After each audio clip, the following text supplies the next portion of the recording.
On représente souvent la Chine et sa société comme un bloc monolithique. On a du mal à s'imaginer que le punk, genre anti-système par excellence, puisse y exister, et pourtant.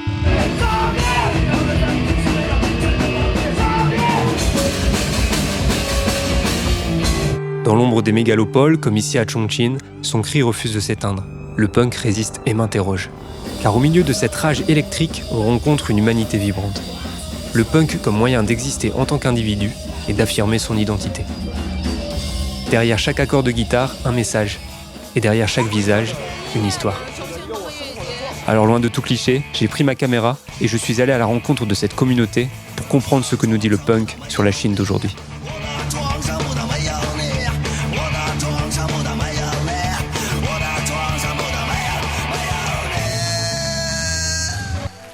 Pour se faire une idée du punk en Chine, il faut d'abord s'intéresser à tous les artistes qui lui ont ouvert la voie.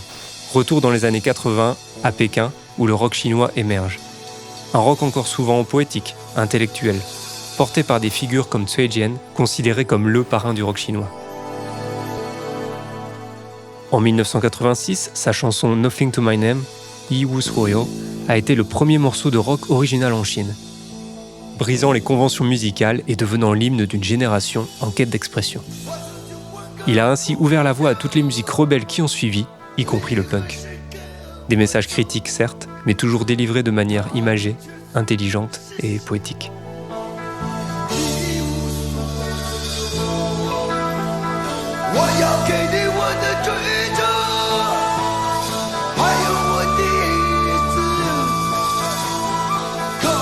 Cui Jian joue avec les règles et il le sait. Cette prise de risque lui vaudra d'ailleurs d'être interdit de concert en Chine jusqu'en 2003. Aujourd'hui, les choses ont beaucoup changé et il rassemble toujours les foules dans toute la Chine. La preuve s'il le faut que sa musique et ses idées auront marqué toute une génération.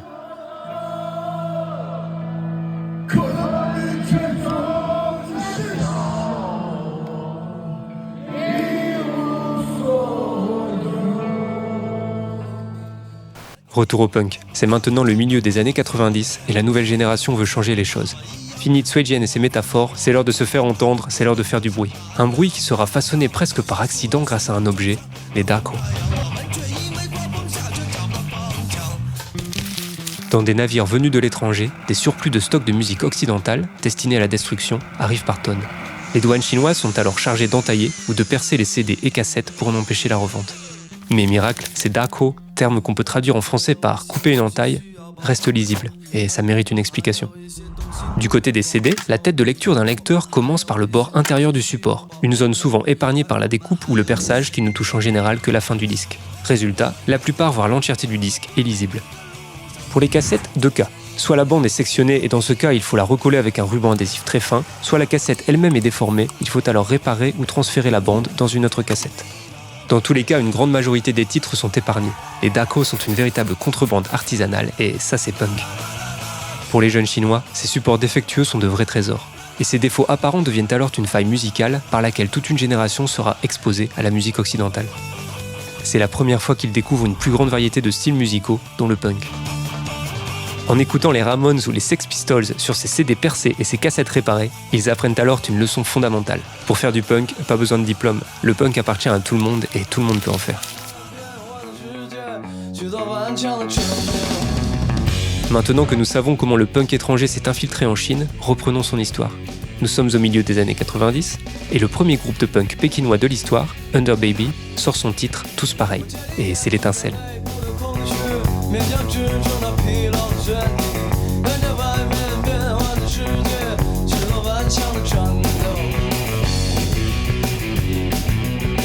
Jusqu'à la fin des années 90, Under Baby a tenu le rôle crucial de relais entre le rock chinois des années 80 et la nouvelle scène punk. Mais cette scène est encore jeune, et jusqu'ici les groupes sont obligés de jouer dans des petits bars rock, souvent éloignés de leur quartier. Mais un nouveau lieu va changer la donne. En effet, le quartier universitaire de Wudao-ko, où l'on trouve facilement des dako pour quelques centimes, devient le point de ralliement des jeunes punks. Et c'est dans ce décor que le Scream Club ouvre ses portes.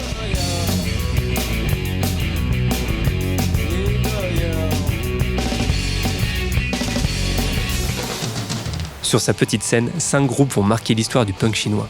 Brainfailer, 69, Reflector, Anarchy Boys et Rockstar. Ces groupes feront partie du même collectif, Wu Liao Zhendui, l'armée de l'ennui, et utiliseront le punk pour répondre à l'ennui des jeunes dans une Chine en plein changement. Plus qu'une salle, le Scream Club deviendra aussi un label, Scream Records, et publiera notamment en 1999, l'année de sa création, une compilation de 4 groupes du collectif, qui continue d'influencer les groupes chinois plus de 20 ans après.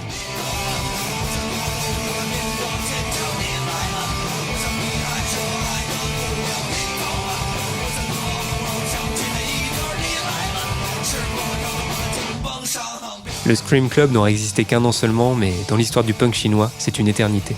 Il a donné un lieu, un nom, un label et des souvenirs à une communauté qui n'avait rien de tout ça.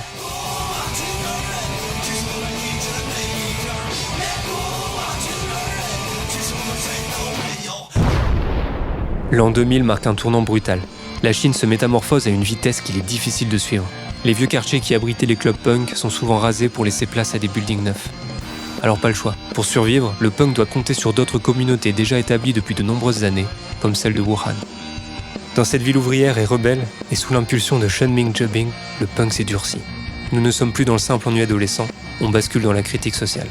Ils chantent la vie des travailleurs, mettent des mots sur la pression ambiante. Pour eux, le punk est une vraie musique de résistance.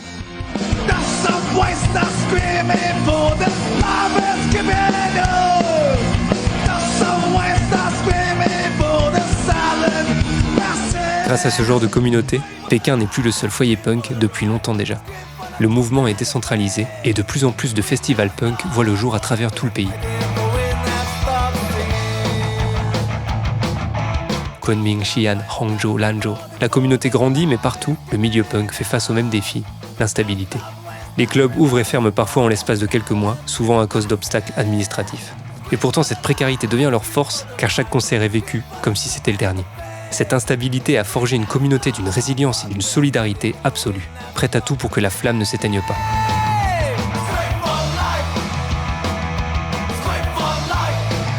Et c'est cette communauté unique que j'ai eu la chance de rencontrer en plongeant au cœur d'un festival, le Chongqing Punk Festival.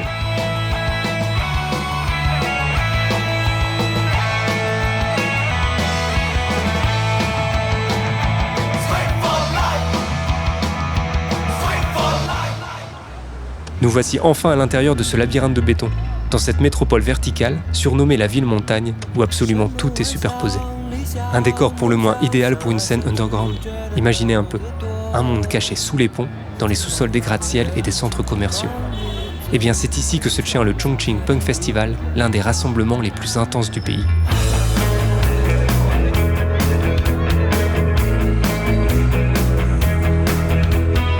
Le lieu du festival est à l'image de la ville, brute, confinée, électrique. Ses adeptes ne manqueraient ce rendez-vous sous aucun prétexte. Certains voyagent depuis toute la Chine pour se réunir ici. Et cette année, les retrouvailles sont un peu spéciales. C'est la dernière fois que le festival aura lieu dans cet endroit unique.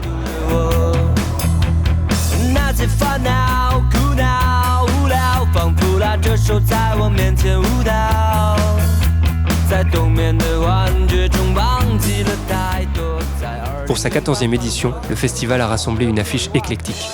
Les vétérans de Brain Failure, figure historique du punk pékinois dont on a parlé au début, ils ont écumé les scènes du monde entier, du Vans Warped Tour au club de Tokyo, et 3 décennies plus tard, ils sont toujours là, toujours déchaînés.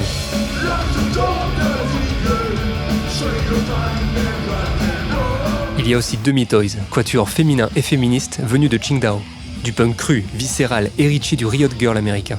Elle raconte les violences domestiques, le harcèlement en ligne, les injustices du quotidien. Un cri de rage et de survie plus que nécessaire. Mais on retrouve aussi des groupes étrangers comme Big City Drums, venus tout droit de Vancouver. Du punk expérimental, visuel, bruyant. Exactement ce qu'il faut pour secouer un festival.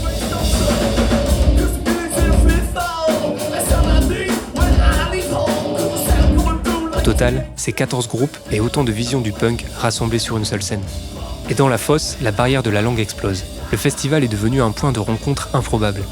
On y croise par exemple des immigrés français installés en Chine depuis des années. Véritables habitués du festival, ils retrouvent ici une atmosphère qu'ils apprécient particulièrement. Demandons-leur ce qu'ils pensent de l'événement et de l'idée qu'ils avaient du punk en Chine avant de rencontrer cette communauté. Avant de venir en Chine, tu pensais qu'il y avait une grosse communauté punk comme ça ou pas du tout? Je pensais que ça n'existait pas trop en Chine, vu le système politique ici. Je pensais que le punk n'était pas très bien vu. C'est souvent lié un peu à l'anarchie. Ouais. Du coup, là, ça fait 14 ans que ça existe. Moi, ça doit faire une dizaine d'années que je viens ici, peut-être tous les ans. Et c'est cool, ouais. Tu vois des gens qui viennent de partout en Chine, même des gens qui viennent de l'étranger. Ouais, et ouais, c'est sympa. Ouais.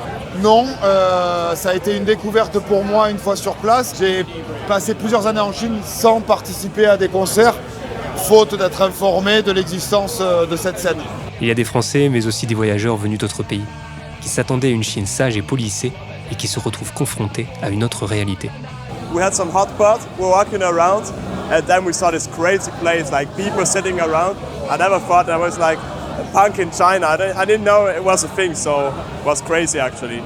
So did you ever think coming to China that you would find this kind of punk community?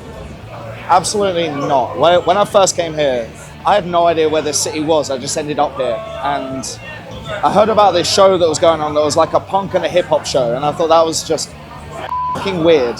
I never thought it's like clubs or partying in general, or like even punk is a thing in China, so it was amazing to see for me. Et tu penses qu'il y a quoi comme différence entre peut-être la scène punk et les concerts qu'on peut avoir en France et ce qui se passe ici à Chongqing ou en Chine en général? Ici, c'est un pays qui est énorme, de 1,7 million d'habitants ou plus. Et pourtant, c'est à peu près toujours les mêmes groupes qu'on croise et les mêmes personnes. Donc ça crée une vraie communauté de l'underground dans un pays qui est gigantesque. Je pense qu'en France, il y a plus de variété, et dans les groupes et dans le public. What's really interesting about the punk community in China is that it's small, but it's massive, because people will travel from every different city to come here to take part in the festival. At the same time, when there's a festival going on in Wuhan or Qingdao or Beijing, everybody will travel over there. So all these motherfuckers know each other like really well, because they all see each other like 4 times a year. And yeah, there's a real like tight-knit community over here. In Europe, the punk is more settled, and the people here are like, it's punk, let's get all of it. We are like punk to the sky, I think. We've got all the pink hair, the pink stuff, or like the fools and punk style. And it's different than in Europe, yeah. Et si on demandait aux Demi-Toys comment elles trouvent le festival cette année? 重庆朋克音乐节是我们国内特别好的一个朋克音乐节，朋克一个大聚会，然后大家都很开心，能见到很多老朋友，还有新朋友，每个人都像小孩一样开心的去玩。我觉得这是一个很健康的一件事情，希望这件事越做越好，重朋越办越好。有爱的地方就有浪，有人的地方就有爱的地方就有浪。哦，宝贝，你不要紧张。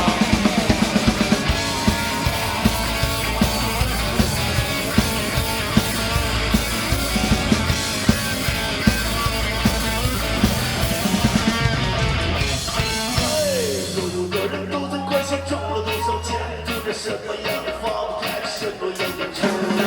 这其实没有人去在意，这世界已经被我吹在半空中，一点不减肥。无论你身处在这儿还是那儿，是哪儿还是腕儿，都一样让我恶心。你不知廉耻的样子，让我唾弃有我的地方，你也要小心。有爱的地方，有人的地方。Mais au-delà de la musique, une question demeure. Pour les Chinois d'aujourd'hui, que signifie encore être punk?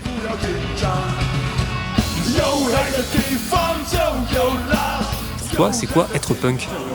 我觉得对我来说，朋克就是自由，因为我之前真的从来没听过朋克，然后我第一次来，我靠，我之前就特别爱，然后我现在特别的 open， 然后我是非常开心，非常开心。主要是想找大家喝酒，其他的就不重要了啊。每年就找这个机会喝酒、撒泼啊，耍流氓啊，主要是啊。我喜欢这种乱整的感觉，乱整。Yes， 因为可能就是我们比较喜欢一些那种发泄的感觉吧，因为生活中有很多让你没办法解决的一些难题，可能朋克音乐就更直接简单一点，可以很直接的反映就是说你心中的一些困惑。这个音乐就是很有想法，很有思想，然后会对一些东西会 chaos say no. The people are very free. I think they have more freedom to choose what they want to say, what they want to do. 喜欢朋克音乐啊，就是有时候就是也是对生活，可能他找不到答案。既然找不到答案，可能在朋克音乐中他会给你一定的答案。虽然这一个答案并不标准，但是它可以代表我们的态度。我觉得朋克在我的心里的话，其实就是我最原始的一个我生活的状态，就是我觉得它很简单，没那么多心思，没那么心机，喜欢朋克的生活就那种。Still music matters the most. I think that's the best gift God gives. But people say there's no God, no masters. So we don't know. So punkers, we don't know. À travers ces témoignages, on ressent surtout que le punk chinois raconte aujourd'hui une envie certaine de liberté, de défoulement. La volonté de se battre pour ses idées. Et dans une société ultra compétitive, le mouvement est devenu pour certains une soupape de sécurité indispensable. Et tant qu'il y aura cette quête de perfection sociale, je suis sûr qu'il y aura dans des caves sombres des amplis poussés à fond. Le punk n'est pas mort, surtout pas ici en Chine où il est l'écho nécessaire d'une jeunesse qui veut simplement parfois juste respirer. 我是感觉是比较压抑吧，之前有一些心理问题，然后听了朋克音乐，来到朋克现场以后，感觉自己的心理问题都已经变好了，就是感觉自己也变得越来越有力量，就是朋克音乐给了我力量，非常非常好，非常非常感谢，对，谢谢。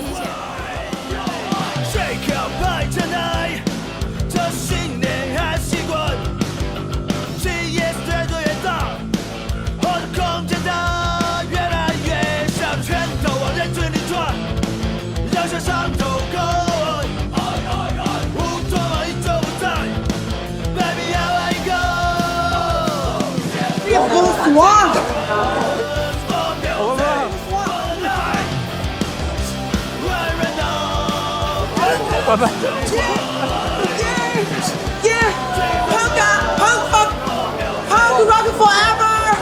Yes!